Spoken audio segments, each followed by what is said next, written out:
you. I lift my voice to praise you. My concrete heart won't stop me. My concrete heart won't stop me. I'll sing like it's the first time. I'll sing like it's the first time. I leave behind the cynic. I leave behind the cynic in my soul. Hey guys, I'm here at Hadrian's Wall in Northern England, and I'm going to give you a little bit of a history lesson and a Bible lesson combined into one, because the Bible, really, it has a lot of history inside of it. So this wall that I'm standing on was built by the Emperor Hadrian, who was a Roman emperor. And, at the time, Rome controlled everything from this wall south in what's now England, Wales, things like that. But the north they didn't control. That was where the barbarians lived, the savages lived, things like that. And they would have all these skirmishes. They would fight. These guys would come down into the south to raid and pillage and go back there. And so this was the northernmost border of the Roman Empire. And so what this Hadrian guy decided to do was build a wall. And so he built it all the way from one coast to the other coast. I think it started somewhere in Carlisle, something like that, and went all the way across this country to the North Sea, Newcastle, things like that. And what I'm standing on now is just remnants of the wall, right? So the wall used to be like 12, 15 feet high, something like that, and it was designed to keep these guys out of here. And over time, with the demise of the Roman Empire, things like that, the wall fell into disrepair. People stole the stones and used them to build other walls in the area, to build homes in the area, things like that. And so the wall now is not near as tall. There are parts missing, things like that. But you might be asking, how on earth does this relate to the Bible? What does this have to do with Jesus and following him? And so here's what we're going to do. We're going to talk about that now. So there is a Bible verse we're going to talk about, and we're actually going to talk about it in two parts. First of all, I want to apologize for the wind. It's very windy up here. I almost got blown off the wall, but I'm just going to yell really loud, so I apologize for that. But hey, it's what's happening when you film the Great Outdoors. So there's this Bible verse where Jesus is talking, and it's at the end of Matthew chapter 28, and is one of the last commands that he gives to the disciples. And he says, "Go and make disciples of all nations, baptizing them in the name of the Father, the Son, and the Holy Spirit." And so today we're just going to talk about this go. We're going to talk a little later about making disciples, and we're going to look at that a little later. And today, though, I want to focus on the go. Okay, so you probably just saw an awkward cut in the video, and that's because here in the UK, you're not allowed to have anyone in footage without the permission. And since there were some people walking around and we didn't know who they are, we had to cut. And so hopefully this makes sense. So you remember all the stuff I told you about Hadrian. We're going to now tie that into the Bible. And we're going to talk about this verse in Matthew 20:18. One of the last commandments that Jesus gives the disciples is go and make disciples of all men, baptizing them, teaching them and baptizing them in the name of the Father, Son, and the Holy Spirit. So we're not going to talk about the make disciples part just yet. We're going to talk about the go part. We're going to talk about going. So here's how I want to relate that to what we're doing today. Jesus tells his disciples all these things through 3 years of ministry, and then he says, now go. Take what you've been given and go. So part of following Jesus isn't just taking it in and then staying. Not about taking it all in and keeping it to yourself, but it's taking it all in and going. So we're going to go right now down to this side of the wall. We're going to cut, and you'll see me down there because I don't want to fall and be embarrassed. So go with me to what we're going to call the safe side of the wall. Let's go. Okay, so now we're down below the wall. We're on the southern side of Hadrian's Wall in what was the Roman Empire. This would be considered the safe side of the wall. The wall was built to keep people on this side of the wall safe from everything on that side of the wall. Now, as Christians, this is the easy place to be. It's easy to live on the safe side of things. It's easy to take in all the things that Jesus teaches and stay on on the safe side of the wall, to stay in our comfortable environments, to stay in what we know, to not be willing to branch out, to not be willing to talk to people, to keep our face to ourselves. Safe is the way that we normally go. Safe is the way we feel most comfortable going. But you see, in Christianity, Christ said, follow me, there's a cost. We talked about this a long time ago. There's a cost to follow Christ. And part of it is dying to self, dying to safety in a sense, to do what God has called us to do.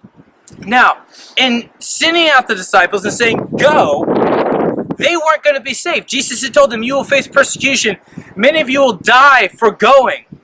And they did. Of the 12 disciples, Judas betrayed him. John was the only other one that did not die a martyr's death. The rest were killed for their faith. They followed him, and they went when he said go. And it was not safe. They did not stay on the safe side of the wall, and it cost them their lives. Now, I'm not saying go do something crazy. I'm saying we need to be willing to obey where God tells us to go, where God calls us to go. If God calls us to go into our schools and to boldly proclaim the name of Christ, will we go? If God calls us to go to the furthest reaches of the world, will we go? If God calls us to England, will we go? If God calls you to pray for someone, to serve someone, will you go and do that? Or will you stay in safety? Because the thing is, you can be a Christian and you can go to heaven and never leave the safe side of the wall. It is possible, I think. But there's this idea in following God and going, sometimes we have to go over the wall. And do we have the faith in Him? Do we trust Him enough to go over the wall, to go where He calls us to do? Because when we look back at our lives, we can look back and say, we were safe. We were safe. Or we can look back and say, I obeyed. I went. I did what He said. Jesus tells a parable where He gives there's an owner who gives to his servants and leaves. And when he comes back, he gave 5 to 1 and he had doubled the money. He gave 3 to 1, he had doubled the money. And he gave 1 talent to this guy who buried it and kept it safe. And said, I didn't double any money or anything, but I kept it safe.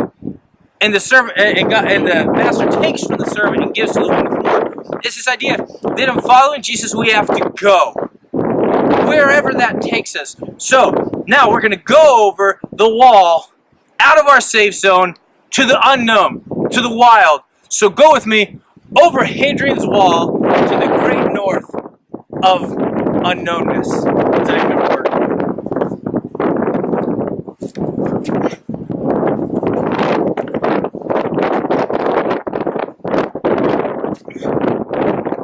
So, now we are on the other side of the wall. We're on the side that was kept out from the south. We're on the side of the wall where people were blocked off. They had to stay in this northern part of the Roman Empire anymore because they were kept out. I almost fell. That was scary. So, these people were kept out of the Roman Empire. They were being safe to keep themselves from these people. And so now as Christians, we have to think though, there are a lot of people in the world that are on this side of the wall. There are a lot of Christians who can build these safe zones and safe environments and safe churches and never leave that side of the wall. I don't want to be one of those people. I want to be one of those people who will go, who will risk going over the wall to where the savages are, to where the scary people are, to where the unknown is. Because the people that are on this side are in need of Jesus. The people on this side are in need of a doctor, the one who can fix their souls. And so as Christians, we have this great opportunity to go in the name of Christ, to take the message that we've been given, that you've been taught, and to take it. And like I said, it doesn't mean going to the furthest corners of the world. It might, but it doesn't necessarily mean that. It might just mean going, obeying. It can be right in your own home. It can be right in your own school. But you have to be willing to go.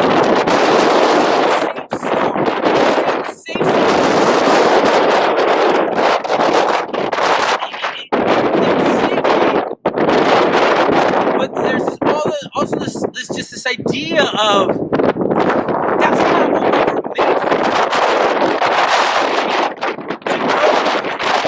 The same command that was given to the disciples was given to us to go. Now, we're not going to just tell you go and then not tell you what to do. We're not going to tell you go and leave you unprepared. We've been building all this semester of following Jesus, what it looks like, and we're going to talk some about making disciples, about what that looks like, so that when you go, you can also do the other part of making disciples. Because we don't want you to go unprepared. Those Roman soldiers, they did not go into the north unprepared. They trained. They were warriors. They were on the front line of the battle against the great north. So they knew what they were doing when they crossed over this wall to fight the enemy. And so we want to prepare and train you to go into battle for Jesus' name. Because it is a battle. So the first part, though, is establishing the and then we will help prepare you and train you and ourselves to go out in Jesus' name to make a difference for His kingdom. So, it was a nice, picturesque place, but also it made a good point. Because some of you may stay in the safe side. And there is time for safety. There is time to refresh yourself and be built up and trained up. Don't get me wrong. But there is a time to cross the wall. So I pray for you and I hope you go out into this world and tell this world.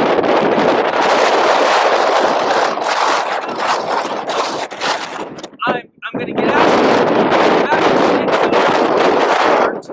But we're going to go into small groups and discuss and pray about this. And then we're going to prepare our hearts to go where God calls us to go. So guys, I love you so much. It's exciting to be able to teach the Bible to you and to follow God together. So we're going to go over the wall together in Jesus' name. So I look forward to the adventure.